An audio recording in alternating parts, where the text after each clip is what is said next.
এরপরে প্রশ্ন হলো, ভুলক্রমে জামার হাতা গুটিয়ে নামাজে দাঁড়িয়ে গেলে করণীয় কি? আমরা অনেকেই এই মাসআলা জানি না। জামার হাতা এভাবে গুটিয়ে, কিংবা আপনি সুন্দর করে ভাঁজ করলেন, সুন্দর করে শার্টের হাতা অনেকে ভাঁজ করে না, এরকম ভাঁজ করে আপনি নামাজ পড়লেন, আপনার এই নামাজটা ত্রুটিপূর্ণ হবে।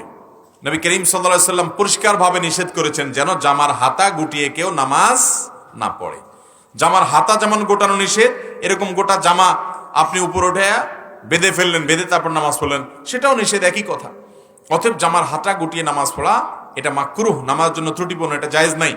হাতা গোছানো থাকলে সেটাকে খুলে দিয়ে মেলে দিয়ে তারপর সালাত আদায় করতে হবে। কারণ আল্লাহর সামনে আপনি যখন দাঁড়াচ্ছেন তখন এই দানোটা বিনয়ের সর্বোচ্চ পর্যায়ে আপনি বিনয়ী হয়ে তারপরে আল্লাহর সামনে দাঁড়াবেন। আপনি হাতা গুছিয়ে থাকা, এটা আল্লাহর সামনে দাঁড়ানোর যে শান, তার শানের সাথে যায় না। সবচেয়ে বড় কথা হলো হাদিসে নবী সাল্লাল্লাহু আলাইহি ওয়াসাল্লাম নিষেধ করেছেন। এজন্য জামার হাতা খুলে তারপরে আমরা সালাতে দাঁড়াবো।